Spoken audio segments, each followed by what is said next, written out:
오늘의 부동산 뉴스, 나나의 부동산. 구독, 좋아요 눌러주세요. 안녕하세요. 나나부동산의 나나입니다. 오늘의 뉴스 전해드립니다. 오늘의 뉴스는 제가 지난번에 한번 공인중개사들의 폐업이 증가하고 있다는 소식을 전해드리면서 공인중개사에 관한 비판 소식을 전해드린 적이 있었는데요. 그 소식의 후속 뉴스라고 보시면 될 것 같습니다. 오늘은 아마도 공인중개사협회에 대해서 제가 비판을 하게 될 것 같습니다. 6월 28일 김수웅 더불어민주당 의원과 한국공인중개사협회 일명 한공협 주최로 역전세 등 전세 피해 방지를 위한 정책 개선 토론회라는 이름의 토론회가 열렸는데요.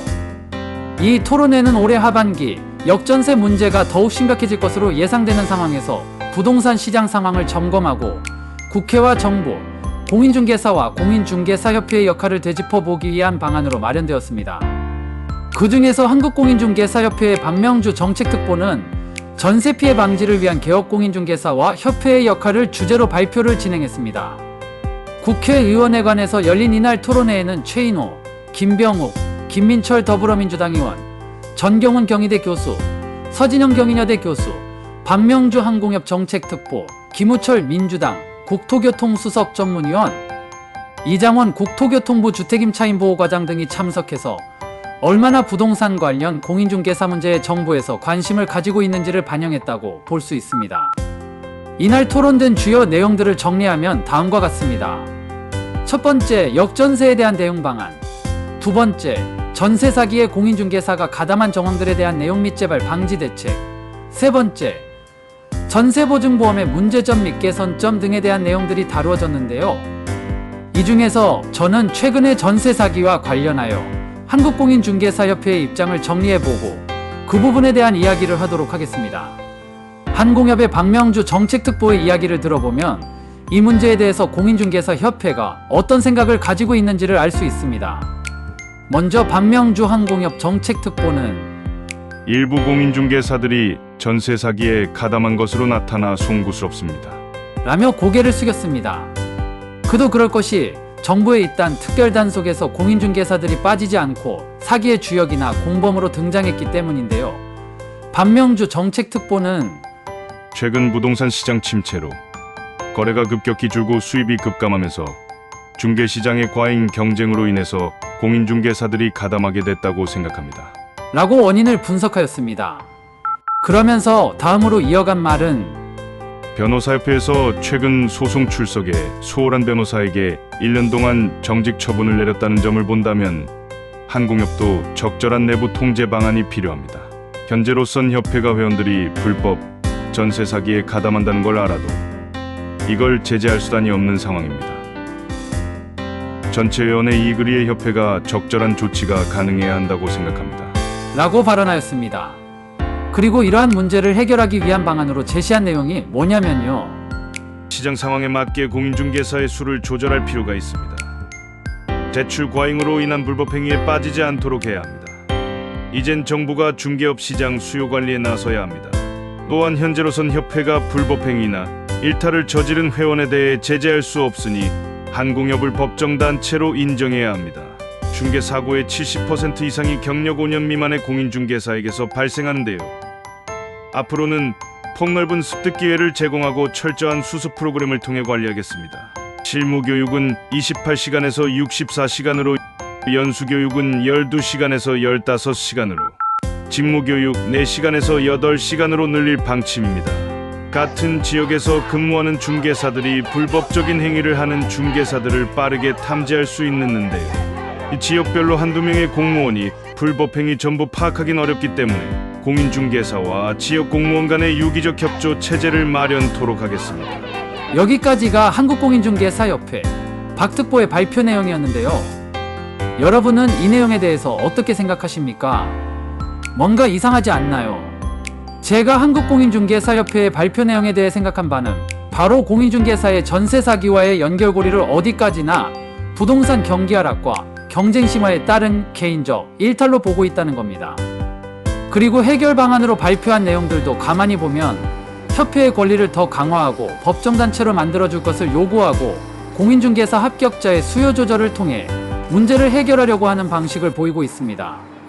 이건 방향을 잘못 잡아도 한참 잘못 잡았고 오직 현재 한국공인중개사협회의 기득권만을 생각한 방향이라고 저는 생각합니다. 왜냐하면 이분들의 말씀을 종합해보면 결국 문제는 개인적 일탈이라는 건데 저는 그 말에 동의하지 않습니다. 한국공인중개사협회는 회원수나 규모에 비해서 한국의 공인중개 시스템이 굉장히 후진적이라는 생각을 전혀 하지 않는 것 같습니다. 지금 우리나라에서 공인중개사에 대해 국민들이 가지고 있는 근본 문제의식은 바로 후진적인 부동산 중개 관련 시스템이라고 저는 생각합니다. 우리나라의 공인중개 사무소는 본인들이 중개한 부동산과 관련한 사후 책임을 절대로 지지 않습니다. 또한 공인중개사협회는 결국 공인중개사들의 이익을 대변하는 단체이지 국민의 이익을 대변하는 단체가 아닙니다. 결국 이익단체일 뿐입니다. 그런 단체에 막강한 권력을 주어봐야 공인중개사들의 이익을 위한 방향으로 움직일 건 불을 보듯 뻔합니다. 그건 지금 협회 관계자의 말 속에 그 의도가 들어있습니다. 후진적인 공인중개 시스템을 바꾸려는 생각은 하지 않고 협회에 더욱 강한 권력을 달라고 하고 정부 차원에서 공인중개 합격자의 수요를 조절해달라는 말은 결국 기존 공인중개사들의 이익만을 생각하겠다는 말밖에는 안 됩니다. 지금 한공협에서 고민해야 할 것은 공인중개사들의 생계가 아니라 후진적인 공인중개 시스템으로 인해 고통받고 있는 일반 시민들에게 더욱더 발전한 공인중개 시스템을 대안으로 제시해야 하는 것입니다. 외국처럼 에스크로 제도를 도입한다거나 사후 법률적인 서비스를 지원한다거나 추후 중개 매물에 문제가 발생했을 때 하자보수 책임을 공인중개사가 책임질 수 있는 체계적인 시스템을 모색해야지. 부동산 경기가 안 좋아서 공인중개사의 생계가 어려우니 수요를 조절해달라고 말할 때가 아닙니다. 그럼 부동산 경기 좋을 때는 공인중개 시스템에 문제가 없었다는 말입니까? 부동산 경기 좋을 때는 공인중개사 수수료를 내려야 한다는 국민청원까지 올라왔었습니다. 국민들은 이미 우리나라 공인중개 방식에 상당히 많은 문제가 있다는 점을 지적하고 있습니다. 협회 차원에서 수수료 문제에 대해 진지하게 고민해 보신 적이 있는지 정말 궁금합니다. 한국공인중개사협회는 공인중개사들의 이익을 대변하는 단체이지 국민의 이익을 대변하며 변화를 바라는 단체는 아니니 이런 부분을 기대하는 것은 애초에 무리라고 생각합니다. 그런 단체에서 공인중개사의 일탈을 막기 위해 법정단체로 만들어 달라고 말하는 것은 고양이에게 생선을 맡기는 격이라고 생각합니다. 지금처럼 어려운 상황에서도 양심적인 분들은 양심적입니다. 문제는 시스템이지 사람이 아닙니다.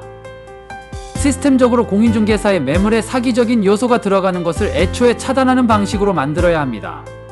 그냥 사기 매물이면 공인중개사가 금전적인 책임을 지게 하면 됩니다. 그리고 공인중개사가 그 매물이 사기 매물인지 아닌지 충분히 조사할 수 있는 권한을 주고 거기에 따른 책임도 같이 부여하는 게 맞습니다. 그리고 현재는 공인중개사가 선순위 임차인 현황을 확인한 후에 세입자에게 설명할 의무가 있는데 확인할 권리가 법적으로 따로 없다는 게 문제입니다. 중개사에게 현황 조사할 수 있는 권리를 부여하는 제도적 장치를 빨리 마련할 수 있도록 하는 것이 중요한데 이런 내용은 이날 토론회에 참석했던 서진영 경인여대 교수님도 지적한 바가 있습니다. 제 생각에 대한민국 공인중개 시스템은 후진적인 시스템입니다. 이런 방식을 언제까지 끌고 가려고 하는지 정말 저는 답답합니다. 제발 한국공인중개사협회가 외국의 부동산 공인중개 시스템을 보고 배우기를 간절히 부탁드립니다. 수수료는 더 많이 받고 책임은 더 강하게 진다고 해서 거기에 불만을 가질 국민이 많지는 않을 겁니다. 본인들이 중개한 매물의 하자를 본인이 책임지지 않는 중개 시스템이 정상이라고 할 수는 없습니다. 중개 수수료는 다 받아가면서 나중에 문제가 되면 자기들은 책임 없다고 이야기하는 게 정상은 아닙니다. 이렇게 부동산 시장이 혼란스러운 시기에 우리에게 필요한 공인중개사는 계약서에 도장만 찍어주는 인간성 좋은 착한 공인중개사가 아닙니다. 우리에게 필요한 건 바로 전문가입니다. 즉 지금 공인중개사가 알선하는 매물에 대해 자신있게 책임질 수 있는 그런 공인중개사가 필요합니다. 지금 대한민국의 국민들이 공인중개사 협회에 바라는 건 간단합니다. 자신들이 중개하고 수수료를 받은 매물에 대해서는 책임을 져달라는 겁니다. 왜 우리나라는 공인중개사를 통해 소개받은 매물의 하자를 소비자가 자기 발로 뛰어다니면서 해결해야 합니까? 이제 이런 후진적인 공인중개 시스템은 바꿔야 할 때입니다. 그런데 지금 이런 상황에서 부동산 시장 악화에 따른 공인중개사 개인의 일탈이라고 말하면서 협회의 권한을 강화해달라고 하는 것을 보니 아직까지 우리나라의 공인중개사협회에 갈 길은 멀어 보이고 믿을만한 공인중개사를 찾기는 하늘의 별 따기라는 생각을 하게 되니 정말 각자도생이라는 말이 떠오르네요. 지금 대한민국에 필요한 공인중개사는 자신이 중개한 매물에 대해 책임을 질 수 있는 그런 중개사입니다. 그런 공인중개사라면 비용을 더 지불하고서라도 저는 그 사람과 계약을 하겠습니다. 여기까지 나나부동산의 나나였습니다. 안녕히 계세요. 이전에 외국의 공인중개사와 우리나라의 공인중개사를 비교한 내용이 궁금하신 분들은 위에 오른쪽 상단을 클릭해주세요.